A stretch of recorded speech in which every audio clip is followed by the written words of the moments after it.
ایک قرآن پاک کا واقعہ اور اس سے ملنے والا سبق حاصل کرتے ہیں۔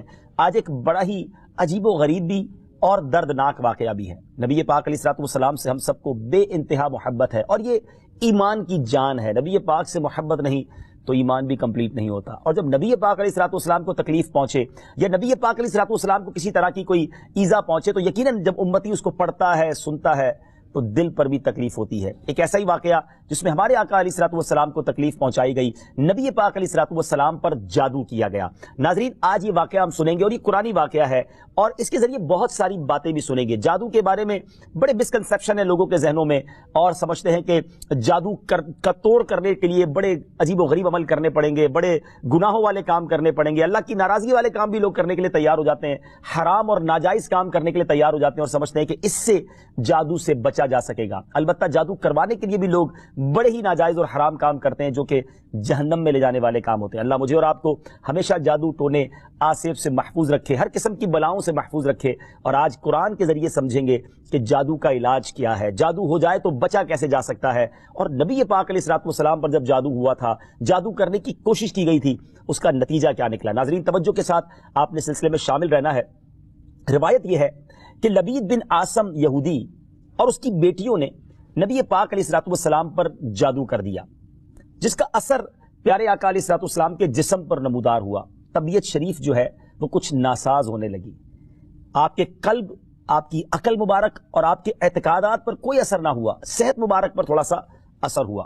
چند روز بعد حضرت جبریل امین بارگاہ رسالت میں حاضر ہوئے اور عرض کی، یا رسول اللہ صلی اللہ تعالی وسلم، ایک یہودی نے آپ صلی اللہ تعالی وسلم پر جادو کر دیا ہے، اور جادو کا جو سامان ہے وہ فلاں کنویں میں ایک پتھر کے نیچے دبا ہوا ہے۔ سرور کائنات علیہ الصلوۃ والسلام نے حضرت علی مولائے کائنات شیر خدا کرم اللہ تعالی وجہ الکریم کو بھیجا، انہوں نے کنویں کا پانی نکالا اور پتھر اٹھایا تو اس کے نیچے سے کھجور کے گھابے کی تھیلی برآمد ہوئی، یعنی کھجور کے جو چھلکے ہوتے ہیں اس طرح کی تھیلی برآمد ہوئی، اور اس میں نبی پاک علیہ الصلوۃ والسلام کے منہ مبارک جو کنگھی سے ٹوٹے تھے، اور کنگھی کے ٹوٹے ہوئے کچھ دندانے، اور ایک ڈور یا کمان کا چلہ جس میں 11 گٹھانے لگی ہوئی تھی، اور ایک موم کا پتلا تھا جس میں 11 سوئیاں چبھی ہوئی تھی۔ یہ سب سامان پتھر کے نیچے سے نکلا، اور یہ مولا علی کرم اللہ تعالی وجہ الکریم یہ سارا سامان لے کر نبی پاک علیہ الصلوۃ والسلام کی بارگاہ میں آ گئے۔ اس کے بعد سبحان اللہ، اب اس کا توڑ کیسے آیا، اس کا علاج کیسے ہوا، اس کا حل کیا نکلا؟ جبریل امین اللہ تبارک و تعالیٰ کی بارگاہ سے سورہ فلق اور سورہ ناس لے کر حاضر ہوئے، یعنی اب جو سورہ فلق اور سورہ ناس ہے وہ نازل ہوئیں، اور ان دونوں صورتوں کو ملائیں تو ناظرین اس میں 11 آیتیں ہیں، ہر ایک آیت کے پڑھنے سے ایک ایک گرہ کھلتی جاتی تھی، یہاں تک کہ سب گرہیں کھل گئیں اور پیارے آقا علیہ الصلوۃ والسلام بالکل شفایاب ہو گئے۔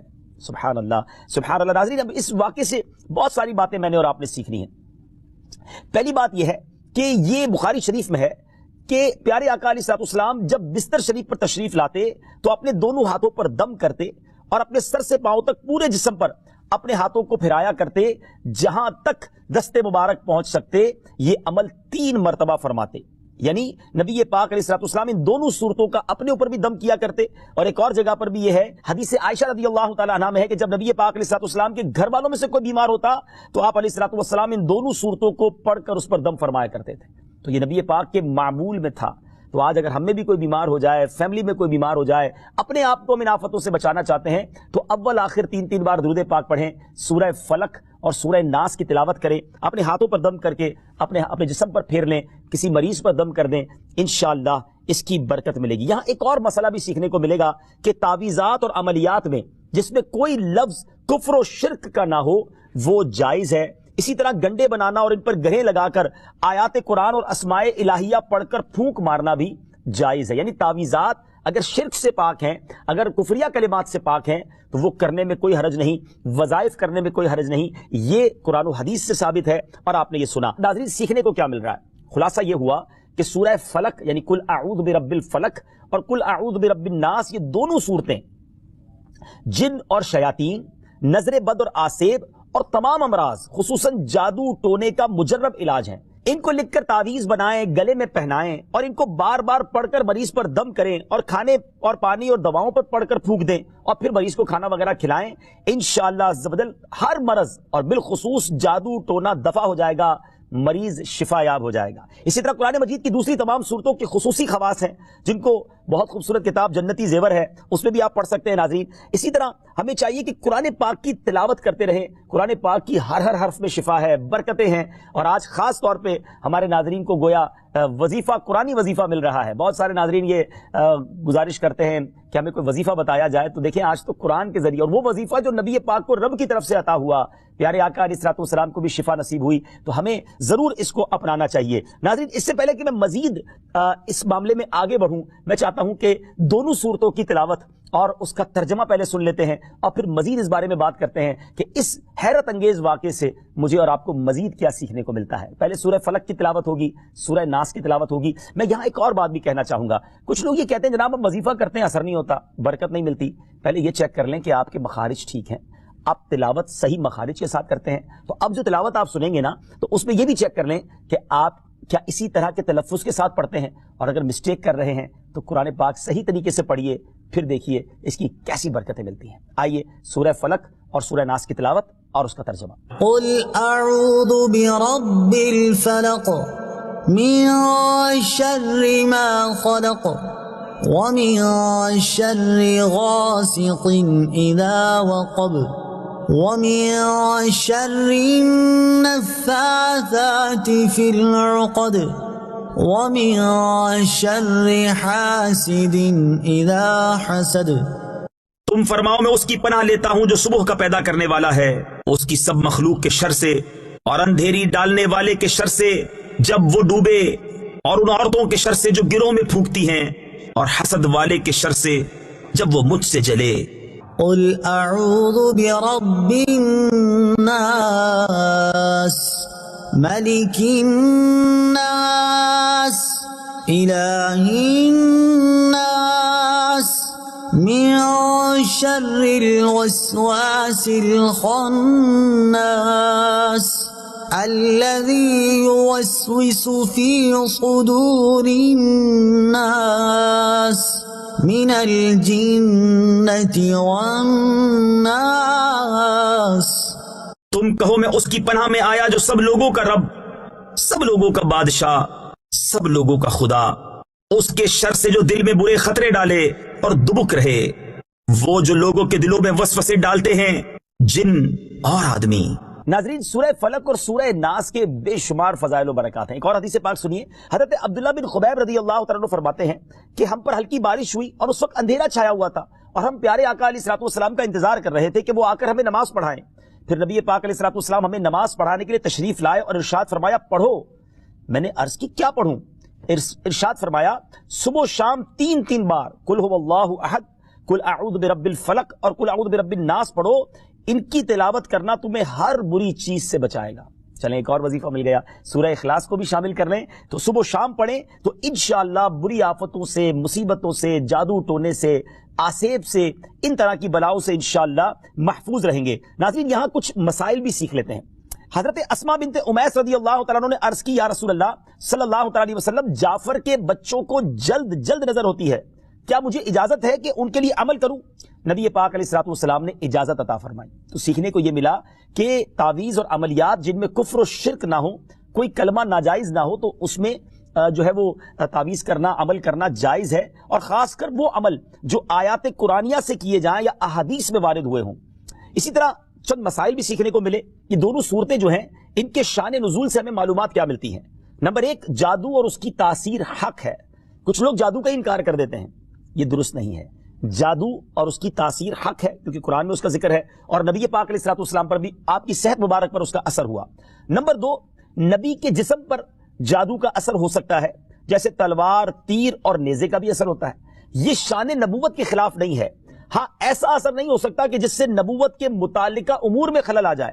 حضرت موسیٰ علیہ الصلوۃ والسلام کے مقابلے میں جادوگر بالآخر اس لیے فیل ہوئے کیونکہ وہاں جادو سے معجزے کا مقابلہ تھا، ورنہ حضرت موسیٰ علیہ الصلوۃ والسلام کے خیال پر بھی اس جادو نے اثر کیا کہ ان کو خیال ہوا کہ یہ لاٹھیاں، رسیاں چل رہی ہیں۔ نبی کریم علیہ الصلوۃ والسلام کے خیال پر بھی اسی طرح یہی اثر ہوا تھا۔ نمبر 3، جادو کو دور کرنے میں سورہ فلق اور سورہ ناس کو خصوصی تاثیر حاصل ہے۔ نمبر 4، جادو ٹونے اور عملیات اور اثرات اور بیماریوں کو ختم کرنے کے لیے قرآن پاک کی صورتوں اور آیتوں کو استعمال کیا جا سکتا ہے، اور بخاری شریف میں سورہ فاتحہ کو اس مقصد کے لیے استعمال کرنے کا بیان موجود ہے۔ تو سورہ فاتحہ کو سورہ شفا بھی کہا جاتا ہے، تو یہ بھی شفا کے لیے بڑا مجرب اور بڑا پیارا وظیفہ ہے۔ ناظرین، یہ چند باتیں تو ہم نے اس واقعے کے متعلق سیکھی، سورہ فلق اور سورہ ناس کے کچھ فضائل بھی سنے۔ میں یہاں ایک اور بات بھی کرنا چاہتا ہوں کہ آج کل پرابلم یہ ہو گیا ہے کہ اتنے عاملین آ گئے ہیں، اتنے عمل کرنے والے لوگ آ گئے ہیں، اتنے بورڈ ہمارے شہروں اور وطن میں لگ جاتے ہیں کہ ایسا لگتا ہے ہر دوسرے آدمی پہ جن ہے یا اس پہ جادو ہو گیا ہے۔ خدارا جھوٹے عاملین سے اپنے آپ کو بچائیے۔ اگر جینے کی تمنا ہے تو کچھ پہچان پیدا کر۔ لوگوں کے گھر بک جاتے ہیں، لوگوں کی عزتیں پامال ہو جاتی ہیں، عجیب ماحول ہو گیا ہے۔ کچھ بد نصیب تو وہ ہیں جو کسی کو تباہ کرنے کے لیے جادو کروانے جاتے ہیں اور ہزاروں لاکھوں روپے خرچ کرتے ہیں، اور پھر بیچارے کچھ جب بیمار ہو جاتے ہیں تو اپنا بعض اوقات ڈاکٹری مسئلہ ہوتا ہے اور وہ بھی کسی عامل کے ہتھے چڑھ جاتے ہیں، اور وہ کہتا ہے جناب آپ کے گھر میں بہت برا عمل ہوا ہے، فلاں جگہ کوئی چیز دبی ہوئی ہے، اور اس کو اب سنبھالنے کے لیے، اس کو نکالنے کے لیے اتنے بکرے چاہیے، اتنے مرغے چاہیے، اتنے انڈے چاہیے، قبرستان میں یہ عمل کرنا ہوگا، اور پھر غریب آدمی اپنی چیزوں کو بیچ کر ہزاروں لاکھوں روپے دے دیتے ہیں اور خاندان کے خاندان ٹوٹ جاتے ہیں۔ ایسا نہ کریں پلیز، ایسا نہ کریں، بلکہ میں تو ان عاملین سے بھی گزارش کروں گا کہ حلال روزی کی طرف آئیں۔ دعوت اسلامی نے بڑا شاندار ایک انداز اختیار کیا، اللہ سلامت رکھے دعوت اسلامی کے مدنی ماحول کو۔ ناظرین، آپ سوچ رہے ہوں گے کہ پھر ہماری بیماریوں کے لیے ہم تعویذ کس سے لیں، ہم یہ وظائف کہاں سے لیں؟ آپ کی دعوت اسلامی ہے نا، الحمدللہ۔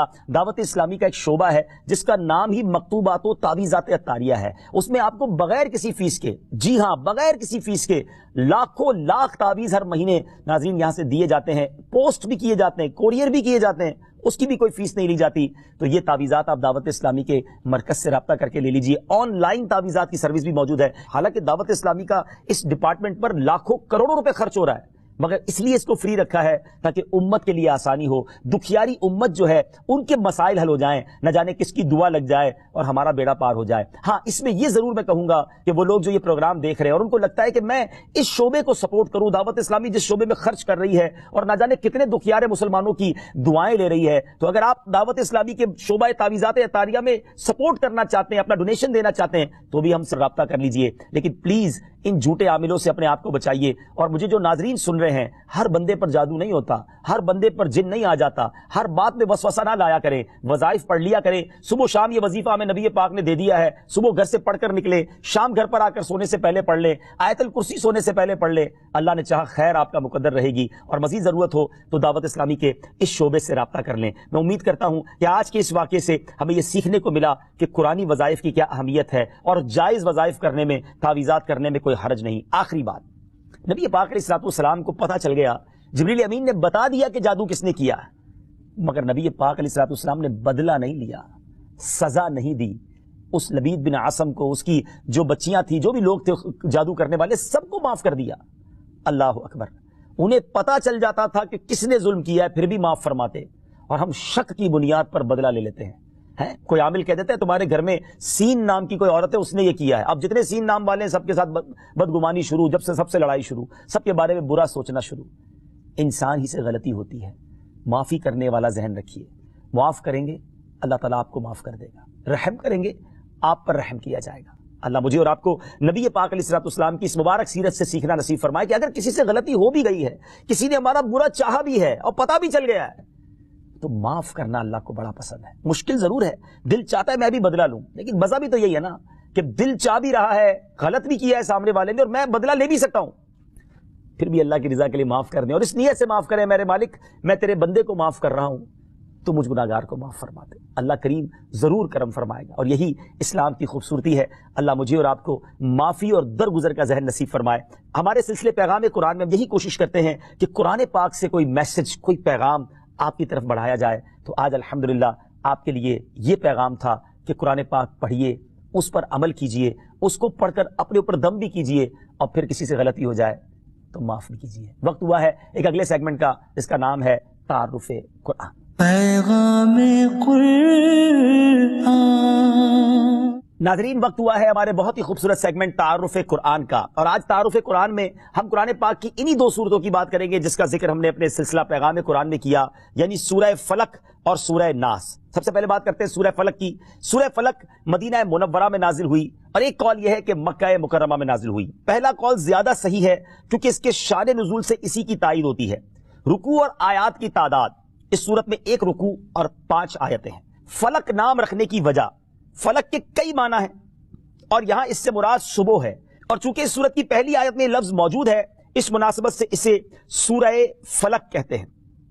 پیارے آقا علیہ الصلوۃ والسلام نے ایک بار اس سورت کے بارے میں ارشاد فرمایا، کیا تم نے نہیں دیکھا کہ آج رات مجھ پر ایسی آیتیں نازل ہوئی ہیں جن کی مثل نہیں دیکھی گئی؟ وہ آیتیں قل اعوذ برب الفلق سورت کے آخر تک اور قل اعوذ برب الناس سورت کے آخر تک ہے۔ سبحان اللہ۔ تو اس سورت کے بارے میں بڑے فضائل نبی پاک علیہ الصلوۃ والسلام نے ارشاد فرمائے۔ ایک بار حضرت عابس جوہنی رضی اللہ تعالیٰ عنہ سے روایت ہے کہ نبی پاک علیہ الصلوۃ والسلام نے ارشاد فرمایا، میں تمہیں وہ کلمات نہ بتاؤں جو شریر جنات اور نظر بد سے اللہ تعالیٰ کی پناہ طلب کرنے میں سب سے افضل ہیں؟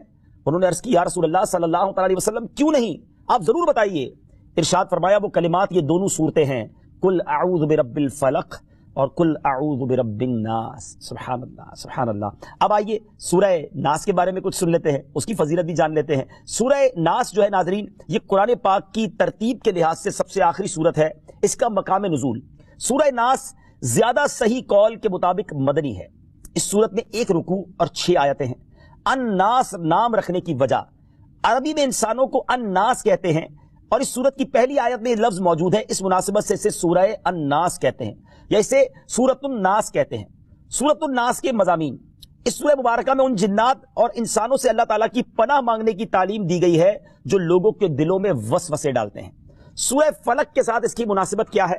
سورۃ الناس کی اپنے سے ماقبل سورت سورہ فلق کے ساتھ مناسبت یہ ہے کہ سورہ فلق میں ظاہری شر سے اللہ تعالیٰ کی پناہ مانگنے کی تعلیم دی گئی تھی اور اس سورت میں خفیہ شر سے اللہ تعالیٰ کی پناہ مانگنے کی تعلیم دی گئی ہے۔ اللہ تعالیٰ ہمیں ہر